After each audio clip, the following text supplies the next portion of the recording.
Good morning from Florida. Just lounging around drinking some coffee. I had some grinds in my coffee. And I was thinking of that song, You're So Vain. You probably think this song is about you. And then where it goes, I've got grinds in my coffee. So I don't know if that was something for coming off from the other side about my little spirit guides playing a sense of humor on me. Um, it's been a interesting weekend. There was a lot of stuff that came up over the weekend. We had that full moon and it was really intense right now. There's solar flares going on and all these things are up and running, and it just seems to be an intense energy right now. I don't know if everybody else is feeling that or not. I had a easy weekend, just hanging out at the farm. Went out and got some groceries. That's about my excitement and my social hour. Going to the old Aldi and being like, oh my God, I'm about ready to die with all the prices of this food. I'm like, and there, it was like I was thinking to myself, what's a luxury item now? Oh, to get food. So I know it's not funny, but God knows you got to have some humor some days. That's the only thing you have left. And that's what this video is about today, to keep your humor up, even though all these bad things happen to you. I mean, when you're in the after effects of narcissistic abuse, you forget to be happy, you forget to have fun, and your sense of humor kind of goes out the window, and you just have anxiety and depression. That's what they leave you after you depart. If you decided to do the discard or they discarded you, this is the aftermath. And a lot of times, it's not pretty. It's a lot of depression and anxiety, and that's true facts. Many days I've spent anxiety-ridden and having panic attacks, or being so depressed and sleeping all day and going, what the hell happened to me? And it's hard because you think that you get out and it's going to be cool and you're going to be like, okay, I'm going to go on with the rest of my life, but nope. You're going to have CPTSD, which is different from regular PTSD. Complex PTSD is not the same as if you were being a war veteran and having PTSD. Complex PTSD is a whole nother ball game for another day and another topic. But it is insidious, and it will come out in certain forms. And especially if you have like something happen that's similar to what happened to you while you're in a narcissistic relationship or a nice narcissistic dynamic with a family member or work situation. So keep that in mind. There's several videos on YouTube about complex post-traumatic stress disorder. I suggest that people get help for that, because it just doesn't go away. For me, I had to go to a therapist, counselor, to go over ways to control it after getting out of narcissistic abusive situations. I was laughing though this weekend because some of the crazy things that narcissists do to you are laughable. I mean, once you see it, you can't unsee it. And when they do their outlandish lies and manipulation, you just look at them like, are you serious? Are you really doing that? Do you really think that I believe that? But they keep going because, I mean, you could have been the sucker, the chump, unaware, naive person in the beginning of the relationship, and they bamboozled you and got away with many, many different things in their life and lied about it. And then when you see it and you see what they're doing, you're like, oh my God, this was happening all along. Then you feel really guilty for being in the relationship still. You feel really bad about your self-esteem and say, how in the world could I let this happen to me? I must have had severe low self-esteem or self-deficit of self-love. A lot of it is stemmed.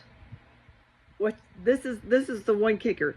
It stemmed from childhood trauma, and you might have had narcissistic parents, and then that's your learned behavior, and then you become the people-pleasing empath in the relationship. That's the sad part. You could have learned this behavior when you're 2 years old, 3 years old from your narcissistic parents, and they taught you well on how to be victimized by narcissism. And then you go out in life, you get the narcissistic friends, you get the narcissistic relationships in love relationships and marriage, or you could have it at your work. So you really, really need to be careful. And you know, when you see it, you can't unsee it. You know what it is. And then you look back and it's just laughable. I mean, it's like a comedy skit. Like, some of the things that have happened to me that narcissists have done to me are literally like you could have it on a show on TV, a comedy skit. It's so crazy. The stuff that they say. I've literally had them say stuff like this. I'm like, what are you doing? What is that? Well, I can't tell you things because I'm protecting you. Protecting you from what, you know? Protecting you from knowing that I've cheated on you with 5 people, you know? That's probably more like it. But, yeah, stuff like that. They do outrageous things. Because the one thing in life that a narcissist always is either they're the victim or the hero. This is an example. They will cause you to lose your job, lose your livelihood, have no money source, be impoverished, and then be the one and come in and say, I can help you out. But they're the cause of it. That's one of the things that they could do to you. It's crazy.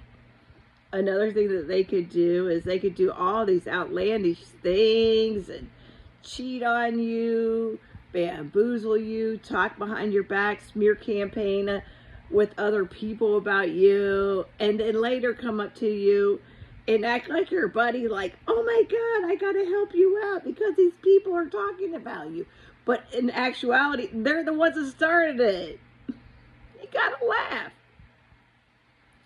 They're just not fully developed as real human beings. They are a shell with a mask on that they must fill up that shell vessel with something from somebody else. They morph into many different personalities. And the funny thing is, sometimes after you leave and you're like, okay, who in the hell is that person? Because they've created a whole nother persona in another existence.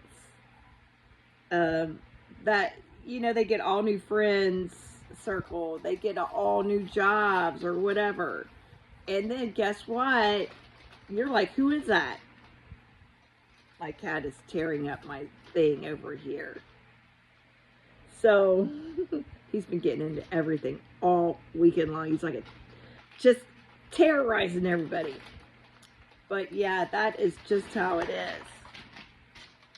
And they get so bad that they don't even know who they are. After you leave, they're like, oh my God, my supply left, you know.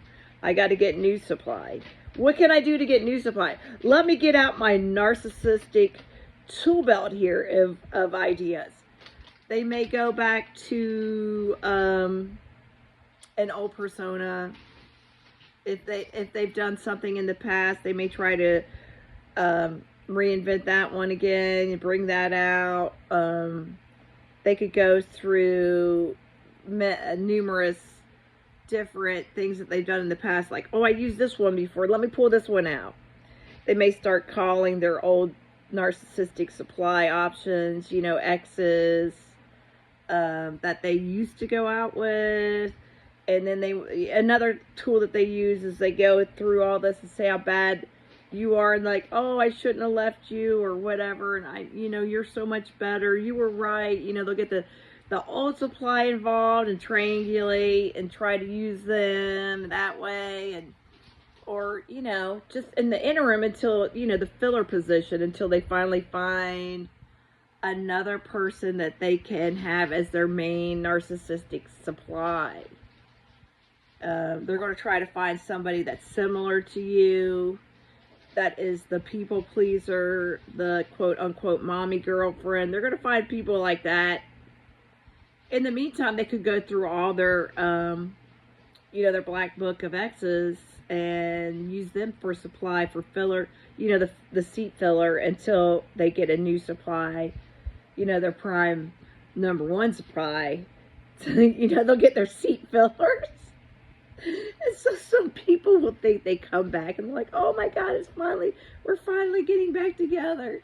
And they don't even realize they're getting conned into being the seat filler, because they're trying to find somebody that is like you, that can supply what they need, whether it be monetarily or a place to stay, or creative ideas, or employment ideas, or who is the one that's going to benefit me the best. It's not going to be an equal relationship of, oh, I want to do this for you, and then you do something for me. It's going to be like, what can I get out of this person? I got to really find the right one. They have to have enough money to supply me when I need a loan or emergencies. I need emotional support when I'm down, and to say how great I am, and look at me, oh, that's fantastic, oh my God, you're so fantastic, that kind of stuff. And I mean, I know what they want, because I was their perfect victim for many years. And it's really, when you finally see, you're just like, oh my goodness, I can't believe how much I've been used. But in reality, it's nothing to do with you.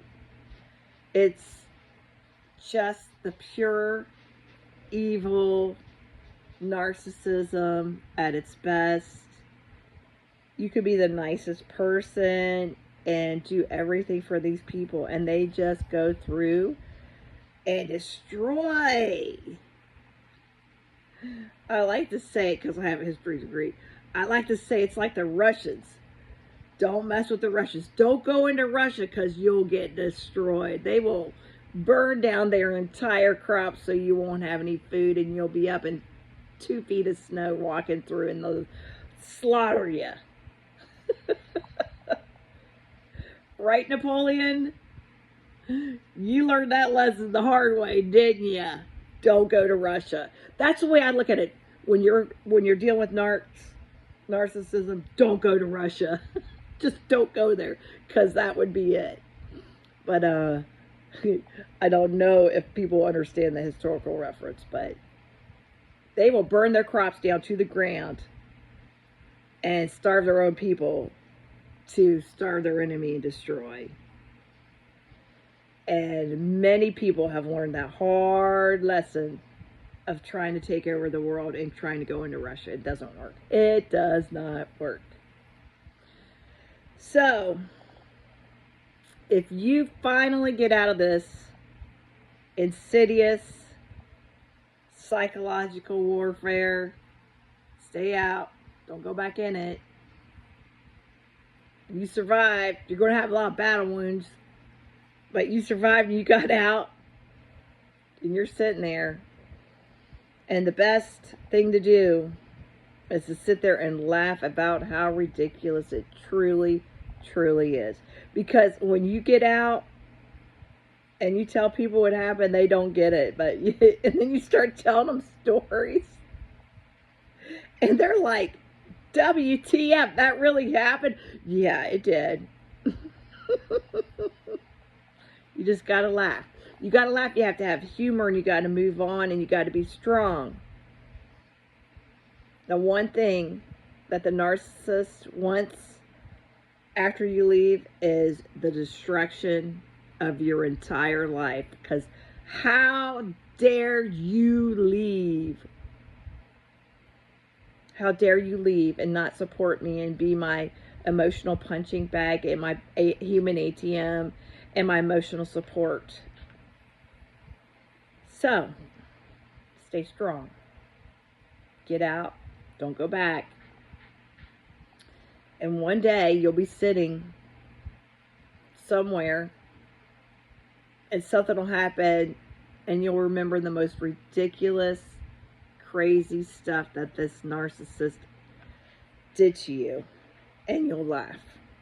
It'll all be just humor.